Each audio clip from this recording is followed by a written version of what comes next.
ಅದರಲ್ಲಿ ಶಕ್ತಿ ಪ್ರದರ್ಶನದ ಪ್ರಶ್ನೆ ಬರಲ್ಲ. ಈಗಾಗಲೇ ಸಿದ್ದರಾಮೋತ್ಸವ ಮಾಡಿ ಯಶಸ್ವಿ ಕಂಡಿದ್ದೀವಿ. ಚಿತ್ರದುರ್ಗದಲ್ಲಿ ಶೋಷಿತ ಸಮುದಾಯದ ಒಕ್ಕೂಟದ್ದು ಸಭೆ ಮಾಡಿ ಅದರಲ್ಲಿ ಸರ್ಕಾರ ರಚನೆಗೆ ಕಾರಣ ಆಗಿದೆ. ಇಲ್ಲಿ ಕೂಡ ದಾವಣಗೆರೆ ನಗರದಲ್ಲಿ ಸಾಕಷ್ಟು ಕಾರ್ಯಕ್ರಮ ಮಾಡಿದ್ದೀವಿ.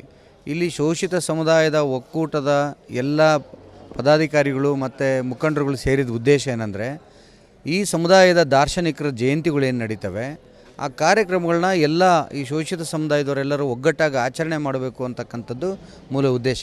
ಹಾಗಾಗಿ ಇವತ್ತು ಜನವರಿ 5ನೇ ತಾರೀಕೇನು ದಾಸರಲ್ಲಿ ಶ್ರೇಷ್ಠರು ಅಂತ ಕರೀತಾರೆ ಕನಕದಾಸರು, ಅವರ ಜಯಂತ್ಯೋತ್ಸವವನ್ನು ಶೋಷಿತ ಸಮುದಾಯಗಳ ಒಕ್ಕೂಟದಿಂದ ಮಾಡಬೇಕು ಅಂತಕ್ಕಂಥದ್ದು. ಹಾಗಾಗಿ ಅವತ್ತು ಮುಖ್ಯಮಂತ್ರಿಗಳನ್ನ ಕರಿಬೇಕು ಅಂತೇಳಿ ನಾವು ನಿರ್ಧಾರ ಮಾಡಿದ್ವಿ. ಮುಖ್ಯಮಂತ್ರಿಗಳು ಕರಿಬೇಕಂದ್ರೆ ಮತ್ತು ಜಿಲ್ಲಾ ಉಸ್ತುವಾರಿ ಸಚಿವರು ಮತ್ತು ಲೋಕಸಭಾ ಸದಸ್ಯರು ಇವರೆಲ್ಲರನ್ನೂ ವಿಶ್ವಾಸ ತಗೊಂಡು ಅವರ ಅಭಿಪ್ರಾಯವನ್ನು ಕೂಡ ಕೇಳಿಕೊಂಡು ಅವರ ಸಲಹೆ ಸಹಕಾರದಿಂದ ಅವರ ಪ್ರೋತ್ಸಾಹದಿಂದ ಮುಖ್ಯಮಂತ್ರಿ ಸಿದ್ದರಾಮಯ್ಯನವ್ರನ್ನ ಕರೆಸಬೇಕು. ಅದರ ಜೊತೆಗೆ ಶೋಷಿತ ಸಮುದಾಯದ ಮುಖಂಡರಾಗಿರ್ತಕ್ಕಂಥ ಡಾಕ್ಟರ್ ಜಿ ಪರಮೇಶ್ವರ್ ಅವರು ಮತ್ತು ಸತೀಶ್ ಜಾರಕಿಹೊಳಿ ಅವರು, ಮುನಿಯಪ್ಪನವರು, ಮತ್ತು ರುದ್ರಪ್ಪ ಲಮಾಣಿ ಅವರು, ಮತ್ತು ಜಮೀರ್ ಅಹಮದ್ ಅವರು, ಕೆ ಎನ್ ರಾಜಣ್ಣವರು, ಇವ್ರನ್ನೆಲ್ಲರೂ ಮಾದೇವಪ್ಪನವರು ಇವರೆಲ್ಲರನ್ನೂ ಕೂಡ ಕರಿಬೇಕು ಅಂತಕ್ಕಂಥದ್ದು ಎಲ್ಲರದ್ದು ಹಕ್ಕೊತ್ತಾಯ ಆಗಿದೆ. ಅದರ ಜೊತೆಗೆ ಕೆಲವು ಮುಖಂಡರುಗಳು ಪ್ರಸ್ತಾಪ ಮಾಡಿದರು. ಇವತ್ತು ಜಾತಿ ಜನಸಂಖ್ಯೆ ವರದಿ ಬರ್ತಾ ಇಲ್ಲ, ಅದು ಪೆಂಡಿಂಗ್ ಆಗಿದೆ, ಅದು ಬಂದರೆ ನಮ್ಗೆ ಸಹಾಯ ಆಗುತ್ತೆ. ಶೋಷಿತ ಸಮುದಾಯದ ಒಕ್ಕೂಟದಿಂದ ನಾವು ಅದನ್ನು ಹಕ್ಕೊತ್ತಾಯ ಮಾಡಬೇಕು. ಜಾತಿ ಜನಗಣತಿ ವರದಿ ಬರಲಿಕ್ಕೆ ಕಾಂತರಾಜ್ ಅವರ ವರದಿ ಏನಿದೆ, ಜಯಪ್ರಕಾಶ್ ಹೆಗಡೆ ಅವರು ಏನಿದ್ದಾರೆ ಅದರದ್ದು ಅನುಷ್ಠಾನ ತರಲಿಕ್ಕೆ ಅಂತಕ್ಕಂಥದ್ದು ಹಕ್ಕೊತ್ತಾಯ ಆಗಿದೆ. ಇದು ರೂಪುರೇಷೆಯನ್ನು ಮಾಡ್ತಾಯಿದ್ದೀವಿ.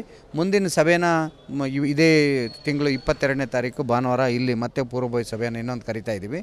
ಅದರ ಜೊತೆಗೆ ನಾಳೆ ನಾಡಿದ್ದು ಜಿಲ್ಲಾ ಉಸ್ತುವಾರಿ ಸಚಿವರು ಬಂದರೆ ಅವ್ರ ಜೊತೆಗೆ ನಾವು ಚರ್ಚೆ ಮಾಡ್ತೇವೆ. ಪಾರ್ಲಿಮೆಂಟ್ ಸದಸ್ಯರ ಜೊತೆ ಚರ್ಚೆ ಮಾಡಿ ಒಂದು ತೀರ್ಮಾನವನ್ನು ಮಾಡ್ತೇವೆ. ನಾಳೆ ಸುಮಾರು ಒಂದು 2,000 ಜನ ಬೆಳಗಾಂಗೆ ಹೋಗ್ತಿದ್ದಾರೆ ಇದು ಕಾಂತರಾಜ್ ವರದಿಯ ಹಕ್ಕೊತ್ತಾಯಕ್ಕೋಸ್ಕರ. ಇಲ್ಲಿ ದಾವಣಗೆರೆಯಿಂದ ಎಲ್ಲ ಅವ್ರಿಗೂ ಕೂಡ ಯಾವ ರೀತಿ ಸಹಕಾರ ಮಾಡಬೇಕು ಅಂತೇಳೆಲ್ಲ ಚರ್ಚೆ ಮಾಡಿದ್ದೀವಿ. ಜನವರಿ 5ನೇ ತಾರೀಕು ಮಾನ್ಯ ಮುಖ್ಯಮಂತ್ರಿಗಳನ್ನ ಕರೆದು ಕನಕದಾಸ ಜಯಂತ್ಯೋತ್ಸವ ಆಚರಣೆ ಜೊತೆಗೆ ಈ ಸಮುದಾಯಗಳ ಸಂಕಷ್ಟಗಳು ಮತ್ತು ಸವಾಲುಗಳೇನಿದ್ದಾವೆ ಅದನ್ನು ನಾವು ಹಕ್ಕೊತ್ತಾಯನ ಮಂಡನೆ ಮಾಡಬೇಕು ಮುಖ್ಯಮಂತ್ರಿಗಳು ಮತ್ತು ಶೋಷಿತ ಸಮುದಾಯಗಳ ಮುಖಂಡರ ನೇತೃತ್ವದಲ್ಲಿ ಅಂತ ತೀರ್ಮಾನ ಮಾಡಿದ್ವಿ. ಇಲ್ಲಿ ಸೈನ್ಸ್ ಕಾಲೇಜ್ ಫೀಲ್ಡಲ್ಲಿ ಮಾಡಬೇಕಂತ, ಸರ್ಕಾರಿ ಸೈನ್ಸ್ ಕಾಲೇಜ್ ಫೀಲ್ಡಲ್ಲಿ ಮಾಡಬೇಕಂತ, ಹೈಸ್ಕೂಲ್ ಫೀಲ್ಡ್ ಅಲ್ಲಿ ಮಾಡಬೇಕಂತ ತೀರ್ಮಾನ ಮಾಡಿದ್ವಿ. ಹೈಸ್ಕೂಲ್ ಒಂದು 25-30 ಜನ ಮಿನಿಮಮ್ ನಾವು ಪ್ಲ್ಯಾನ್ ಮಾಡಿದ್ದೀವಿ. ಮಿನಿಮಮ್ ಒಂದು ಇಟ್ ಮೇ ಕವರ್ 50,000, 50,000 ಜನ ತನಕ ನಿರೀಕ್ಷೆ ಮಾಡ್ತೀವಿ. ಒಂದು 25-30 ಜನ ಕನಿಷ್ಠ ಸೇರಿಸಿ ಮಾಡಬೇಕಂತ ತೀರ್ಮಾನ ಮಾಡಿದ್ವಿ. 100% ಬೇಕೇ ಬೇಕು. ಯಾಕೆಂದರೆ ಯಾವುದೇ ಜಾತಿ ಧರ್ಮವನ್ನು ಲೆಕ್ಕಿಸದೆ ಆಡಳಿತ ಮಾಡ್ತಾ ಇರ್ತಕ್ಕಂಥ ವ್ಯಕ್ತಿ. ಇವತ್ತು ಜಗಜ್ಯೋತಿ ಬಸವೇಶ್ವರನ್ನ ಈ ರಾಜ್ಯದ ಸಾಂಸ್ಕೃತಿಕ ನಾಯಕ ಅಂತ ಬಿಂಬಿಸಿದವರು, ಘೋಷಣೆ ಮಾಡಿದವರು ಸಿದ್ದರಾಮಯ್ಯನವರು. ಇವರು ಯಾವುದೇ ಜಾತಿ ಆಧಾರದ ಮೇಲೆ ಆಡಳಿತವನ್ನು ಮಾಡ್ತಾಯಿಲ್ಲ. ಎಲ್ಲ ಜಾತಿ ಜನಾಂಗದವರಿಗೆ ಸಹಾಯ ಆಗಲಿ ಅಂತಕ್ಕಂಥ ಯೋಜನೆಗಳನ್ನ ರೂಪುರೇಷೆ ಮಾಡಿ ಇವತ್ತು ರಾಜಧರ್ಮವನ್ನು ಮನಸ್ಸಿನಲ್ಲಿ ಇಟ್ಕೊಂಡು ಆಡಳಿತ ಮಾಡ್ತಿರ್ತಕ್ಕಂಥ ಸಿದ್ದರಾಮಯ್ಯನವರು ಈ ರಾಜ್ಯಕ್ಕೆ ಉಳಿಲೇಬೇಕು, ಈ ರಾಜ್ಯದ ಮುಖ್ಯಮಂತ್ರಿಯಾಗಿ ಇರಲೇಬೇಕು. ಅವರ ಆಡಳಿತದ ಅವಶ್ಯಕತೆ ವಿಶೇಷವಾಗಿ ಎಲ್ಲ ಸಮುದಾಯಗಳಿಗೆ ಅವಶ್ಯಕತೆ ಇದೆ ಅಂತಕ್ಕಂಥದ್ದನ್ನು ಹೇಳ್ತೀವಿ. ಎಲ್ಲ ವರ್ಗದವರಿಗೆ, ಎಲ್ಲ ಜಾತಿ ಜನರಿಗೂ ಕೂಡ ಅವಶ್ಯಕತೆ ಇದೆ ಅಂತ ಹೇಳಕ್ಕೆ ಇಷ್ಟ. 100% ಸಿದ್ದರಾಮಯ್ಯನವ್ರಿಗೆ ಶಕ್ತಿ ಕೊಡಬೇಕು ಅಂತ ನಮ್ಮ ಚಿಂತನೆ ಇದೆ. ಅವರಿಗೇನು ಅವಶ್ಯಕತೆ ಇದೆಯಲ್ಲ ಗೊತ್ತಿಲ್ಲ. ನಾವು ಈ ಸಮುದಾಯದವರು ಈ ಎಲ್ಲ ಜಾತಿ ವ್ಯವಸ್ಥೆಯನ್ನು ಧಿಕ್ಕರಿಸಿ ಆಡಳಿತ ಮಾಡ್ತಿರ್ತಕ್ಕಂಥ ವ್ಯಕ್ತಿ. ಹಾಗಾಗಿ ಅವ್ರಿಗೆ ಶಕ್ತಿ ಕೊಟ್ಟರೆ ಈ ಸಮುದಾಯಗಳಿಗೆ ಒಳ್ಳೆಯದಾಗುತ್ತೆ ಅಂತಕ್ಕಂಥದ್ದು ನಮ್ಮ ಅಭಿಪ್ರಾಯ. ಪಾಪ ಅವ್ರಿಗೆ ನೋಡಿ, ಸಾರಿ ಪಾಪ ಅನ್ನೋ ತಪ್ಪಾಗ್ತದೆ. ಈಗ ಈ ಪ್ರಜಾಪ್ರಭುತ್ವ ವ್ಯವಸ್ಥೆಯಲ್ಲಿ ಎಲ್ಲರಿಗೂ ಕೂಡ ಕೇಳ್ತಕ್ಕಂಥದ್ದು ಒಂದು ಹಕ್ಕಿದೆ. ಅವರು ಆ ಹಕ್ಕನ್ನು ಪ್ರತಿಪಾದನೆ ಮಾಡಿದ್ದಾರೆ, ಮಂಡನೆ ಮಾಡಿದ್ದಾರೆ. ಅದು ಕಾನ್ಸ್ಟಿಟ್ಯೂಷನಲ್ಲಿ ಏನು ಸಾಧ್ಯತೆ ಇದೆ ಅಂತಕ್ಕಂಥದ್ದು ಆಡಳಿತ ಸರ್ಕಾರ ತೀರ್ಮಾನ ತಗೊಳ್ತದೆ. ಅದ್ರ ಬಗ್ಗೆ ನಾವು ವಿರೋಧ ಮಾಡೋ ಪ್ರಶ್ನೆ ಇಲ್ಲ. ಅವ್ರ ಹಕ್ಕೊತ್ತಾಯ ಅವ್ರು ಮಾಡ್ತಾರೆ, ನಮ್ಮ ಹಕ್ಕೊತ್ತಾಯ ನಾವು ಮಾಡ್ತೀವಿ. ನಿರ್ಣಯ ಮಾಡ್ತಕ್ಕಂಥದ್ದು ಪ್ರಜಾಪ್ರಭುತ್ವ ವ್ಯವಸ್ಥೆ, ಕಾನೂನಿನ ವ್ಯವಸ್ಥೆ, ಅದು ಬೆಂಬಲಿಸಬೇಕು. ಸಾಮಾಜಿಕ ಸ್ಥಿತಿಗತಿಗಳು, ಪ್ರತಿ ಕುಟುಂಬದ ವ್ಯವಸ್ಥೆ ಏನಿದೆ ಅಂತಕ್ಕಂಥದ್ದು ಆಡಳಿತ ಮಾಡೋರಿಗೆ ಗೊತ್ತಿರ್ತದೆ. ಹಾಗಾಗಿ ಅವ್ರು ತೀರ್ಮಾನ ಮಾಡ್ತಾರೆ ಏನು ಮಾಡಬೇಕಂತ. ಅವರು ಕೇಳೋದನ್ನು ನಾವು ತಪ್ಪಂತ ಹೇಳೋದು ತಪ್ಪಾಗುತ್ತೆ, ಅವ್ರಿಗೆ ಕೌಂಟ್ರ್ ಅಂದರೂ ತಪ್ಪಾಗ್ತದೆ. ನಮ್ಮ ಹಕ್ಕೊತ್ತಾಯ ನಾವು ಮಾಡಲೇಬೇಕು. ನಮಗೆ ವಿಶೇಷವಾಗಿ ಈ ಸಮುದಾಯಗಳಿಗೆ ಹೋರಾಟ ಅನಿವಾರ್ಯ ಮತ್ತು ನಿರಂತರ. ಶೋಷಿತ ಸಮುದಾಯಗಳಿಗೆ ಸಮಾಜದ ಮೂಲಕ ಇದು ಪಕ್ಷಾತೀತವಾಗಿ ಮಾಡ್ತಾ ಇರ್ತಕ್ಕಂಥದ್ದು, ಪಕ್ಷಾತೀತವಾಗಿ ಮಾಡ್ತಾ ಇದ್ದೀವಿ. ಇವತ್ತು ನಮ್ಮ ಈ ನಾಡಿನ ದೊರೆ ಯಾರಪ್ಪ? ಸಿದ್ದರಾಮಯ್ಯನವರು.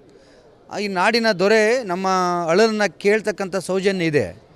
ಅದನ್ನು ನಾವು ಭಾವಿಸಿದ್ದೀವಿ. ಹಾಗಾಗಿ ನಮ್ಮ ಅಳಲನ್ನು ಅವ್ರ ಹತ್ರ ಹೇಳ್ಕೋಬೇಕು ಅಂತೇಳಿ ನಮ್ಮ ಶೋಷಿತ ಸಮುದಾಯಗಳ ಒಕ್ಕೂಟದಿಂದ ಅವರಲ್ಲಿ ಮೊರೆ ಹೋಗಿದ್ದೀವಿ. ಅವ್ರನ್ನ ಕರಿತೀವಿ, ವೇದಿಕೆ ಮೇಲೆ ಕೂರಿಸ್ತೀವಿ. ಅವರೊಟ್ಟಿಗೆ ಸತೀಶ್ ಜಾರಕಿಹೊಳಿ ಅವರು, ಪರಮೇಶ್ವರ್ ಸಾಹೇಬರು ಎಲ್ಲರನ್ನೂ ಕರೆದು ಕೂರಿಸ್ತೀವಿ. ಕೆ ಎನ್ ರಾಜಣ್ಣವರು, ಜಮೀರ್ ಅಹಮದ್ ಅವರು, ಎಲ್ಲರನ್ನೂ ರುದ್ರಪ್ಪ ಲಮಾಣಿಯವರು, ಶಿವರಾಜ್ ತಂಗಡಿಗೆಯವರು ಎಲ್ಲರನ್ನ ಕರೆದು ಕೂರಿಸಿ, ಮುನಿಯಪ್ಪನವರು ಎಲ್ಲರನ್ನ ಕರೆದು ಕೂರಿಸ್ತೀವಿ. ನಮ್ಮ ಸಮುದಾಯದ ಮುಖಂಡರುಗಳು ಯಾರ್ಯಾರಿದ್ದಾರೆ, ಈ ಸಮುದಾಯಕ್ಕೆ ಆಗ್ತಾ ಇರ್ತಕ್ಕಂಥ ಅನ್ಯಾಯಗಳು ಏನು ನಡೀತಿದೆ, ಈ ಸಮುದಾಯದ ಮುಂದಿರ್ತಕ್ಕಂಥ ಸಂಕಟಗಳು, ಸವಾಲುಗಳು ಏನಿದ್ದಾವೆ, ಅದಕ್ಕೆ ನೀವು ಪರಿಹಾರ ದೊರಕಿಸ್ಕೊಡ್ರಿ ಅಂತ ಕೇಳ್ತಕ್ಕಂಥ ವೇದಿಕೆನ ಅದನ್ನು ಮಾಡಬೇಕಂತ ಇದ್ದೀವಿ.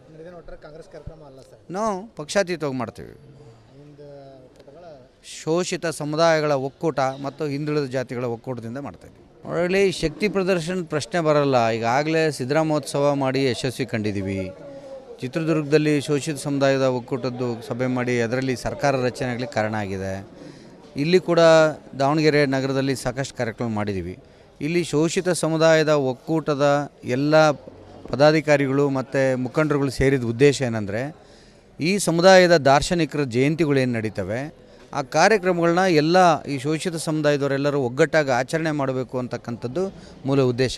ಹಾಗಾಗಿ ಇವತ್ತು ಜನವರಿ 5ನೇ ತಾರೀಕೇನು ದಾಸರಲ್ಲಿ ಶ್ರೇಷ್ಠರು ಅಂತ ಕರೀತಾರೆ ಕನಕದಾಸರು, ಅವರ ಜಯಂತ್ಯೋತ್ಸವವನ್ನು ಶೋಷಿತ ಸಮುದಾಯಗಳ ಒಕ್ಕೂಟದಿಂದ ಮಾಡಬೇಕು ಅಂತಕ್ಕಂಥದ್ದು. ಹಾಗಾಗಿ ಅವತ್ತು ಮುಖ್ಯಮಂತ್ರಿಗಳನ್ನ ಕರಿಬೇಕು ಅಂತೇಳಿ ನಾವು ನಿರ್ಧಾರ ಮಾಡಿದ್ವಿ. ಮುಖ್ಯಮಂತ್ರಿಗಳು ಕರಿಬೇಕಂದ್ರೆ ಮತ್ತು ಜಿಲ್ಲಾ ಉಸ್ತುವಾರಿ ಸಚಿವರು ಮತ್ತು ಲೋಕಸಭಾ ಸದಸ್ಯರು ಇವರೆಲ್ಲರನ್ನೂ ವಿಶ್ವಾಸ ತಗೊಂಡು ಅವರ ಅಭಿಪ್ರಾಯವನ್ನು ಕೂಡ ಕೇಳಿಕೊಂಡು ಅವರ ಸಲಹೆ ಸಹಕಾರದಿಂದ ಅವರ ಪ್ರೋತ್ಸಾಹದಿಂದ ಮುಖ್ಯಮಂತ್ರಿ ಸಿದ್ದರಾಮಯ್ಯನವ್ರನ್ನ ಕರೆಸಬೇಕು. ಅದರ ಜೊತೆಗೆ ಶೋಷಿತ ಸಮುದಾಯದ ಮುಖಂಡರಾಗಿರ್ತಕ್ಕಂಥ ಡಾಕ್ಟರ್ ಜಿ ಪರಮೇಶ್ವರ್ ಅವರು ಮತ್ತು ಸತೀಶ್ ಜಾರಕಿಹೊಳಿ ಅವರು, ಮುನಿಯಪ್ಪನವರು, ಮತ್ತು ರುದ್ರಪ್ಪ ಲಮಾಣಿಯವರು, ಮತ್ತು ಜಮೀರ್ ಅಹಮದ್ ಅವರು, ಕೆ ಎನ್ ರಾಜಣ್ಣವರು, ಇವ್ರನ್ನೆಲ್ಲರೂ ಮಾದೇವಪ್ಪನವರು ಇವರೆಲ್ಲರನ್ನೂ ಕೂಡ ಕರಿಬೇಕು ಅಂತಕ್ಕಂಥದ್ದು ಎಲ್ಲರದ್ದು ಹಕ್ಕೊತ್ತಾಯ ಆಗಿದೆ. ಅದರ ಜೊತೆಗೆ ಕೆಲವು ಮುಖಂಡರುಗಳು ಪ್ರಸ್ತಾಪ ಮಾಡಿದರು, ಇವತ್ತು ಜಾತಿ ಜನಸಂಖ್ಯೆ ವರದಿ ಬರ್ತಾ ಇಲ್ಲ, ಅದು ಪೆಂಡಿಂಗ್ ಆಗಿದೆ, ಅದು ಬಂದರೆ ನಮ್ಗೆ ಸಹಾಯ ಆಗುತ್ತೆ. ಶೋಷಿತ ಸಮುದಾಯದ ಒಕ್ಕೂಟದಿಂದ ನಾವು ಅದನ್ನು ಹಕ್ಕೊತ್ತಾಯ ಮಾಡಬೇಕು. ಜಾತಿ ಜನಗಣತಿ ವರದಿ ಬರಲಿಕ್ಕೆ ಕಾಂತರಾಜ್ ಅವರ ವರದಿ ಏನಿದೆ, ಜಯಪ್ರಕಾಶ್ ಹೆಗಡೆ ಅವರು ಏನಿದ್ದಾರೆ ಅದರದ್ದು ಅನುಷ್ಠಾನ ತರಲಿಕ್ಕೆ ಅಂತಕ್ಕಂಥದ್ದು ಹಕ್ಕೊತ್ತಾಯ ಆಗಿದೆ. ಇದು ರೂಪುರೇಷೆಯನ್ನು ಮಾಡ್ತಾಯಿದ್ದೀವಿ. ಮುಂದಿನ ಸಭೆನ ಇದೇ ತಿಂಗಳು 22ನೇ ತಾರೀಕು ಭಾನುವಾರ ಇಲ್ಲಿ ಮತ್ತೆ ಪೂರ್ವಭಾವಿ ಸಭೆಯನ್ನು ಇನ್ನೊಂದು ಕರಿತಾ ಇದ್ದೀವಿ. ಅದರ ಜೊತೆಗೆ ನಾಳೆ ನಾಡಿದ್ದು ಜಿಲ್ಲಾ ಉಸ್ತುವಾರಿ ಸಚಿವರು ಬಂದರೆ ಅವ್ರ ಜೊತೆಗೆ ನಾವು ಚರ್ಚೆ ಮಾಡ್ತೇವೆ. ಪಾರ್ಲಿಮೆಂಟ್ ಸದಸ್ಯರ ಜೊತೆ ಚರ್ಚೆ ಮಾಡಿ ಒಂದು ತೀರ್ಮಾನವನ್ನು ಮಾಡ್ತೇವೆ. ನಾಳೆ ಸುಮಾರು ಒಂದು 2,000 ಜನ ಬೆಳಗಾಂಗೆ ಹೋಗ್ತಿದ್ದಾರೆ ಇದು ಕಾಂತರಾಜ್ ವರದಿಯ ಹಕ್ಕೊತ್ತಾಯಕ್ಕೋಸ್ಕರ. ಇಲ್ಲಿ ದಾವಣಗೆರೆಯಿಂದ ಎಲ್ಲ ಅವ್ರಿಗೂ ಕೂಡ ಯಾವ ರೀತಿ ಸಹಕಾರ ಮಾಡಬೇಕು ಅಂತೇಳೆಲ್ಲ ಚರ್ಚೆ ಮಾಡಿದ್ದೀವಿ. ಜನವರಿ 5ನೇ ತಾರೀಕು ಮಾನ್ಯ ಮುಖ್ಯಮಂತ್ರಿಗಳನ್ನ ಕರೆದು ಕನಕದಾಸ ಜಯಂತ್ಯೋತ್ಸವ ಆಚರಣೆ ಜೊತೆಗೆ ಈ ಸಮುದಾಯಗಳ ಸಂಕಷ್ಟಗಳು ಮತ್ತು ಸವಾಲುಗಳೇನಿದ್ದಾವೆ ಅದನ್ನು ನಾವು ಹಕ್ಕೊತ್ತಾಯನ ಮಂಡನೆ ಮಾಡಬೇಕು ಮುಖ್ಯಮಂತ್ರಿಗಳು ಮತ್ತು ಶೋಷಿತ ಸಮುದಾಯಗಳ ಮುಖಂಡರ ನೇತೃತ್ವದಲ್ಲಿ ಅಂತ ತೀರ್ಮಾನ ಮಾಡಿದ್ವಿ. ಇಲ್ಲಿ ಸೈನ್ಸ್ ಕಾಲೇಜ್ ಫೀಲ್ಡಲ್ಲಿ ಮಾಡಬೇಕಂತ, ಸರ್ಕಾರಿ ಸೈನ್ಸ್ ಕಾಲೇಜ್ ಫೀಲ್ಡಲ್ಲಿ ಮಾಡಬೇಕಂತ, ಹೈಸ್ಕೂಲ್ ಫೀಲ್ಡ್ ಅಲ್ಲಿ ಮಾಡಬೇಕಂತ ತೀರ್ಮಾನ ಮಾಡಿದ್ವಿ. ಒಂದು 25-30 ಸಾವಿರ ಜನ ಮಿನಿಮಮ್ ನಾವು ಪ್ಲ್ಯಾನ್ ಮಾಡಿದ್ದೀವಿ. ಮಿನಿಮಮ್ ಒಂದು ಇಟ್ ಮೇ ಕವರ್ 50,000, 50,000 ಜನ ತನಕ ನಿರೀಕ್ಷೆ ಮಾಡ್ತೀವಿ. ಒಂದು 25-30 ಸಾವಿರ ಜನ ಕನಿಷ್ಠ ಸೇರಿಸಿ ಮಾಡಬೇಕಂತ ತೀರ್ಮಾನ ಮಾಡಿದ್ವಿ. 100% ಬೇಕೇ ಬೇಕು. ಯಾಕೆಂದರೆ ಯಾವುದೇ ಜಾತಿ ಧರ್ಮವನ್ನು ಲೆಕ್ಕಿಸದೆ ಆಡಳಿತ ಮಾಡ್ತಾ ಇರ್ತಕ್ಕಂಥ ವ್ಯಕ್ತಿ. ಇವತ್ತು ಜಗಜ್ಯೋತಿ ಬಸವೇಶ್ವರನ್ನ ಈ ರಾಜ್ಯದ ಸಾಂಸ್ಕೃತಿಕ ನಾಯಕ ಅಂತ ಬಿಂಬಿಸಿದವರು, ಘೋಷಣೆ ಮಾಡಿದವರು ಸಿದ್ದರಾಮಯ್ಯನವರು. ಇವರು ಯಾವುದೇ ಜಾತಿ ಆಧಾರದ ಮೇಲೆ ಆಡಳಿತವನ್ನು ಮಾಡ್ತಾಯಿಲ್ಲ. ಎಲ್ಲ ಜಾತಿ ಜನಾಂಗದವರಿಗೆ ಸಹಾಯ ಆಗಲಿ ಅಂತಕ್ಕಂಥ ಯೋಜನೆಗಳನ್ನ ರೂಪುರೇಷೆ ಮಾಡಿ ಇವತ್ತು ರಾಜಧರ್ಮವನ್ನು ಮನಸ್ಸಿನಲ್ಲಿ ಇಟ್ಕೊಂಡು ಆಡಳಿತ ಮಾಡ್ತಿರ್ತಕ್ಕಂಥ ಸಿದ್ದರಾಮಯ್ಯನವರು ಈ ರಾಜ್ಯಕ್ಕೆ ಉಳಿಲೇಬೇಕು, ಈ ರಾಜ್ಯದ ಮುಖ್ಯಮಂತ್ರಿಯಾಗಿ ಇರಲೇಬೇಕು. ಅವರ ಆಡಳಿತದ ಅವಶ್ಯಕತೆ ವಿಶೇಷವಾಗಿ ಎಲ್ಲ ಸಮುದಾಯಗಳಿಗೆ ಅವಶ್ಯಕತೆ ಇದೆ ಅಂತಕ್ಕಂಥದ್ದನ್ನು ಹೇಳ್ತೀವಿ. ಎಲ್ಲ ವರ್ಗದವರಿಗೆ, ಎಲ್ಲ ಜಾತಿ ಜನರಿಗೂ ಕೂಡ ಅವಶ್ಯಕತೆ ಇದೆ ಅಂತ ಹೇಳಕ್ಕೆ ಇಷ್ಟ. 100% ಸಿದ್ದರಾಮಯ್ಯನವ್ರಿಗೆ ಶಕ್ತಿ ಕೊಡಬೇಕು ಅಂತ ನಮ್ಮ ಚಿಂತನೆ ಇದೆ. ಅವರಿಗೇನು ಅವಶ್ಯಕತೆ ಇದೆಯಿಲ್ಲ ಗೊತ್ತಿಲ್ಲ. ನಾವು ಈ ಸಮುದಾಯದವರು ಈ ಎಲ್ಲ ಜಾತಿ ವ್ಯವಸ್ಥೆಯನ್ನು ಧಿಕ್ಕರಿಸಿ ಆಡಳಿತ ಮಾಡ್ತಿರ್ತಕ್ಕಂಥ ವ್ಯಕ್ತಿ. ಹಾಗಾಗಿ ಅವ್ರಿಗೆ ಶಕ್ತಿ ಕೊಟ್ಟರೆ ಈ ಸಮುದಾಯಗಳಿಗೆ ಒಳ್ಳೆಯದಾಗುತ್ತೆ ಅಂತಕ್ಕಂಥದ್ದು ನಮ್ಮ ಅಭಿಪ್ರಾಯ. ಪಾಪ ಅವ್ರಿಗೆ ನೋಡಿ, ಪಾಪ ಅನ್ನೋದು ತಪ್ಪಾಗ್ತದೆ. ಈಗ ಈ ಪ್ರಜಾಪ್ರಭುತ್ವ ವ್ಯವಸ್ಥೆಯಲ್ಲಿ ಎಲ್ಲರಿಗೂ ಕೂಡ ಕೇಳ್ತಕ್ಕಂಥದ್ದು ಒಂದು ಹಕ್ಕಿದೆ. ಅವರು ಆ ಹಕ್ಕನ್ನು ಪ್ರತಿಪಾದನೆ ಮಾಡಿದ್ದಾರೆ, ಮಂಡನೆ ಮಾಡಿದ್ದಾರೆ. ಅದು ಕಾನ್ಸ್ಟಿಟ್ಯೂಷನಲ್ಲಿ ಏನು ಸಾಧ್ಯತೆ ಇದೆ ಅಂತಕ್ಕಂಥದ್ದು ಆಡಳಿತ ಸರ್ಕಾರ ತೀರ್ಮಾನ ತಗೊಳ್ತದೆ. ಅದ್ರ ಬಗ್ಗೆ ನಾವು ವಿರೋಧ ಮಾಡೋ ಪ್ರಶ್ನೆ ಇಲ್ಲ. ಅವ್ರ ಹಕ್ಕೊತ್ತಾಯ ಅವ್ರು ಮಾಡೇ ಮಾಡ್ತಾರೆ, ನಮ್ಮ ಹಕ್ಕೊತ್ತಾಯ ನಾವು ಮಾಡ್ತೀವಿ. ನಿರ್ಣಯ ಮಾಡ್ತಕ್ಕಂಥದ್ದು ಪ್ರಜಾಪ್ರಭುತ್ವ ವ್ಯವಸ್ಥೆ, ಕಾನೂನಿನ ವ್ಯವಸ್ಥೆ, ಅದು ಬೆಂಬಲಿಸಬೇಕು. ಸಾಮಾಜಿಕ ಸ್ಥಿತಿಗತಿಗಳು, ಪ್ರತಿ ಕುಟುಂಬದ ವ್ಯವಸ್ಥೆ ಏನಿದೆ ಅಂತಕ್ಕಂಥದ್ದು ಆಡಳಿತ ಮಾಡೋರಿಗೆ ಗೊತ್ತಿರ್ತದೆ. ಹಾಗಾಗಿ ಅವ್ರು ತೀರ್ಮಾನ ಮಾಡ್ತಾರೆ ಏನು ಮಾಡಬೇಕಂತ. ಅವರು ಕೇಳೋದನ್ನು ನಾವು ತಪ್ಪಂತ ಹೇಳೋದು ತಪ್ಪಾಗುತ್ತೆ, ಅವ್ರಿಗೆ ಕೌಂಟ್ರ್ ಅಂದರೂ ತಪ್ಪಾಗ್ತದೆ. ನಮ್ಮ ಹಕ್ಕೊತ್ತಾಯ ನಾವು ಮಾಡಲೇಬೇಕು. ನಮಗೆ ವಿಶೇಷವಾಗಿ ಈ ಸಮುದಾಯಗಳಿಗೆ ಹೋರಾಟ ಅನಿವಾರ್ಯ ಮತ್ತು ನಿರಂತರ, ಶೋಷಿತ ಸಮುದಾಯಗಳಿಗೆ. ಈಗ ಸಮಾಜದ ಮೂಲಕ ಹೈಕಮಾಂಡಿಗೆ ಏನು ಸಂದೇಶ ರವಾನೆ ಆಗುತ್ತೆ? ಇದು ಪಕ್ಷಾತೀತವಾಗಿ ಮಾಡ್ತಾ ಇರ್ತಕ್ಕಂಥದ್ದು, ಪಕ್ಷಾತೀತವಾಗಿ ಮಾಡ್ತಾ ಇದ್ದೀವಿ. ಇವತ್ತು ನಮ್ಮ ಈ ನಾಡಿನ ದೊರೆ ಯಾರಪ್ಪ? ಸಿದ್ದರಾಮಯ್ಯನವರು. ಈ ನಾಡಿನ ದೊರೆ ನಮ್ಮ ಅಳಲನ್ನು ಕೇಳ್ತಕ್ಕಂಥ ಸೌಜನ್ಯ ಇದೆ, ಅದನ್ನು ನಾವು ಭಾವಿಸಿದ್ದೀವಿ. ಹಾಗಾಗಿ ನಮ್ಮ ಅಳಲನ್ನು ಅವ್ರ ಹತ್ರ ಹೇಳ್ಕೋಬೇಕು ಅಂತೇಳಿ ನಮ್ಮ ಶೋಷಿತ ಸಮುದಾಯಗಳ ಒಕ್ಕೂಟದಿಂದ ಅವರಲ್ಲಿ ಮೊರೆ ಹೋಗಿದ್ದೀವಿ. ಅವ್ರನ್ನ ಕರಿತೀವಿ, ವೇದಿಕೆ ಮೇಲೆ ಕೂರಿಸ್ತೀವಿ. ಅವರೊಟ್ಟಿಗೆ ಸತೀಶ್ ಜಾರಕಿಹೊಳಿ ಅವರು, ಪರಮೇಶ್ವರ್ ಸಾಹೇಬರು ಎಲ್ಲರನ್ನೂ ಕರೆದು ಕೂರಿಸ್ತೀವಿ. ಕೆ ಎನ್ ರಾಜಣ್ಣವರು, ಜಮೀರ್ ಅಹಮದ್ ಅವರು, ಎಲ್ಲರನ್ನೂ, ರುದ್ರಪ್ಪ ಲಮಾಣಿಯವರು, ಶಿವರಾಜ್ ತಂಗಡಿಗೆಯವರು ಎಲ್ಲರನ್ನೂ ಕರೆದು ಕೂರಿಸಿ, ಮುನಿಯಪ್ಪನವರು ಎಲ್ಲರನ್ನೂ ಕರೆದು ಕೂರಿಸ್ತೀವಿ. ನಮ್ಮ ಸಮುದಾಯದ ಮುಖಂಡರುಗಳು ಯಾರ್ಯಾರಿದ್ದಾರೆ, ಈ ಸಮುದಾಯಕ್ಕೆ ಆಗ್ತಾ ಇರ್ತಕ್ಕಂಥ ಅನ್ಯಾಯಗಳು ಏನು ನಡೀತದೆ, ಈ ಸಮುದಾಯದ ಮುಂದಿರ್ತಕ್ಕಂಥ ಸಂಕಟಗಳು, ಸವಾಲುಗಳು ಏನಿದ್ದಾವೆ, ಅದಕ್ಕೆ ನೀವು ಪರಿಹಾರ ದೊರಕಿಸ್ಕೊಡ್ರಿ ಅಂತ ಕೇಳ್ತಕ್ಕಂಥ ವೇದಿಕೆ ಅದನ್ನು ಮಾಡಬೇಕಂತ ಇದ್ದೀವಿ.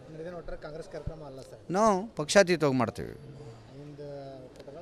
ಶೋಷಿತ ಸಮುದಾಯಗಳ ಒಕ್ಕೂಟ ಮತ್ತು ಹಿಂದುಳಿದ ಜಾತಿಗಳ ಒಕ್ಕೂಟದಿಂದ ಮಾಡ್ತಾಯಿದ್ದೀವಿ.